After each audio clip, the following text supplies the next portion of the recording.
এই বাংলাদেশে ওই খুনি হাসিনা এবং তার দল আওয়ামী লীগ 6 মাস যেতে না যেতে আবার প্রোগ্রাম দেয়। যেই খুনি হাসিনা এবং আওয়ামী লীগের হাতে ১,৫০০ শহীদের রক্ত, লক্ষাধিক ভাইয়ের রক্ত লেগে আছে, সেই খুনি হাসিনা এবং তার দল আওয়ামী লীগ এই বাংলাদেশে নতুন করে প্রোগ্রাম দেয়। যদি এই বাংলাদেশের মুক্তিযুদ্ধের ওই সময় যেই পাকিস্তানি হানাদাররা আমাদের ভাইদের বোনেদের হত্যা করেছিল, তারা যদি হায়না হয়, হানাদার বাহিনী হয়, তাহলে এই আওয়ামী লীগ, ছাত্রলীগ, যুবলীগরা এই 24-এর সবচেয়ে বড় হায়না এবং হানাদার বাহিনী। এই খুনি হাসিনা নাকি বাংলাদেশে আসবে খুব দ্রুত। বিভিন্ন তাদের নেতাকর্মীরা জেল থেকে এই কথা বলছে। আমরা স্পষ্ট করে বলি, জেল থেকে যাদের মাধ্যমে এই কথাগুলো বাইরে আসছে তারা ওই হায়নাদের অংশ, এবং তাদের ইচ্ছা অনুযায়ী খুনি হাসিনা বাংলাদেশে আসবে। তবে এসে সে আগে বিচারের মঞ্চে দাঁড়াবে, এরপর ফাঁসির মঞ্চে দাঁড়াবে।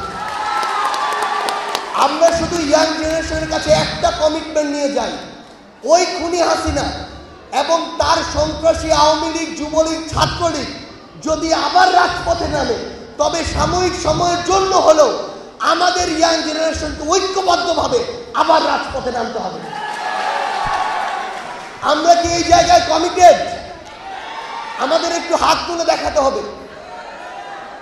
আমরা এই বাংলাদেশে খুনি হাসিনার বিচার নিশ্চিত করব।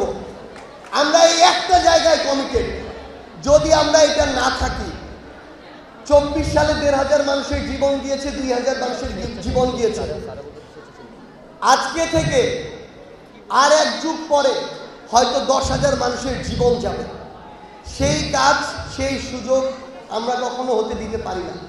ভিটামিন ও ফাইবার সমৃদ্ধ ফ্রেশ আটা ময়দা সুজি আপনাকে দিবে সুস্বাস্থ্যের নিশ্চয়তা। ফ্রেশ আটা ময়দা সুজি। বাংলাদেশের এই পলিটিক্যাল কালচারটা তাদের কাছেই যদি আমরা ছেড়ে দিই, যাদের মাধ্যমে এতদিন ধরে চলে এসেছে, তাহলে আলটিমেটলি এই অভ্যুত্থান শুধুমাত্র ইতিহাসের পাতায় একটা সিগনিফিকেন্ট ঘটনাই হয়ে থাকবে, কিন্তু এটার লং টার্ম যে ইম্প্যাক্টটা এই দেশের উপরে, একটা জেনারেশনের উপরে পড়ার কথা ছিল, সেটা পড়বে না।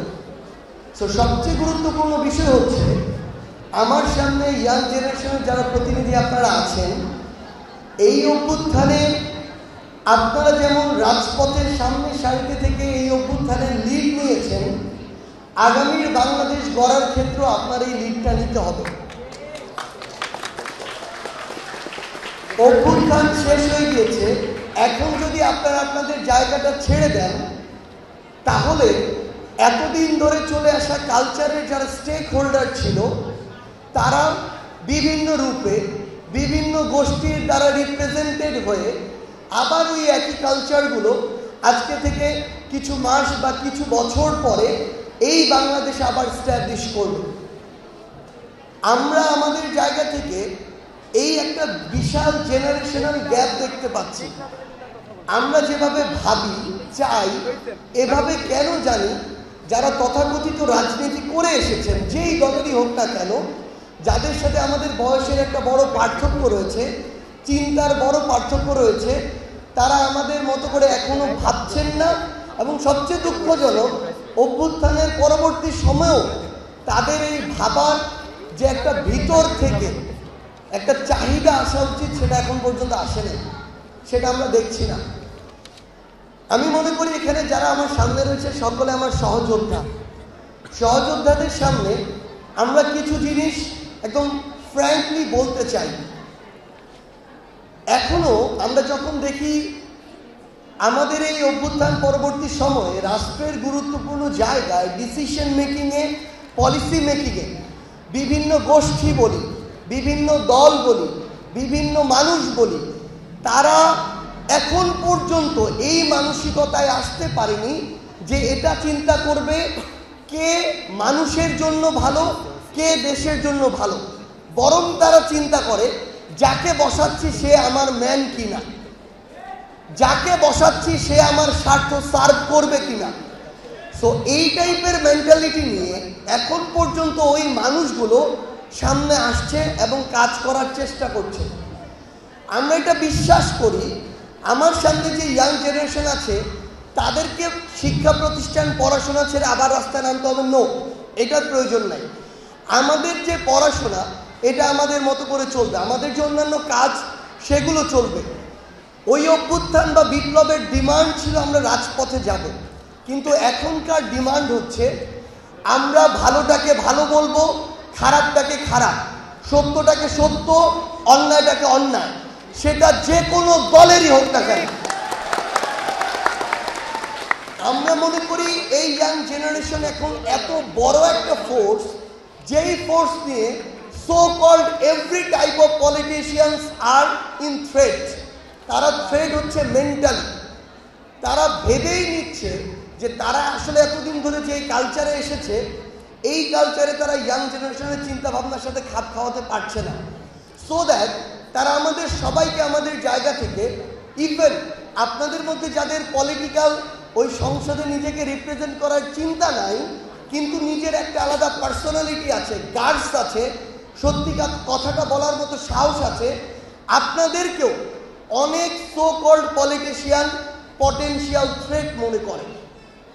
কারণ আপনি এনি টাইম তার এগেইনস্টে দাঁড়িয়ে যেতে পারেন যদি সে আগের সেই চাটুকারিতা কন্টিনিউ করে, আগের সেই অন্যায় কাজগুলো কন্টিনিউ করে।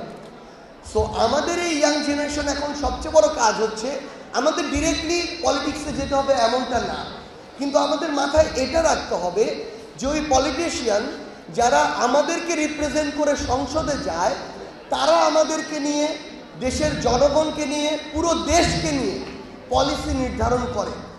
যেই পলিসি আমার প্রত্যেক দিন কিভাবে আমি চলবো, জনগণ কিভাবে চলবে, দেশ কিভাবে চলবে সেটা নিয়ন্ত্রণ করে।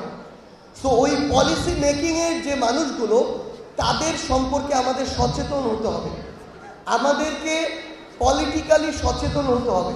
এটা হচ্ছে আমরা যারা ইয়াং জেনারেশন আছি, আমাদের এই জায়গায় রাষ্ট্রের প্রতি, জনগণের প্রতি এই দায়িত্বটুকু পালন করতে হবে। অভ্যুত্থানে রাজপথে আমরা ঘন্টার পর ঘন্টা ছিলাম, দিনের পর দিন ছিলাম। এখন আমাদের যদি সোশ্যাল মিডিয়া আমরা অ্যাক্টিভ থাকি বা অন্য কোনো জায়গায় 10 মিনিট হোক, 15 মিনিট হোক, আমরা যেন দেশের এবং মানুষের গ্রেটার পার্সপেক্টিভ চিন্তা করে এই সময়টুকু দিই। এটা হচ্ছে আমার সামনে যারা ইয়াং জেনারেশনের প্রতিনিধি আছেন, মানে আমরা যারা জেন জেড আছি, আমার সামনে যারা বসে আছেন, আপনাদের কাছে হচ্ছে এই আবদার, চাওয়া, সহযোদ্ধা হিসেবে, ভাই হিসেবে। আমাদের সম্মানিত শিক্ষকবৃন্দ যারা এই প্রতিষ্ঠানে আছেন, শুধু তাদেরকে নয়, পুরো বাংলাদেশের শিক্ষক সমাজের কাছে আমার কিছু কথা আছে, খুব দ্ব্যর্থহীন এবং স্পষ্ট।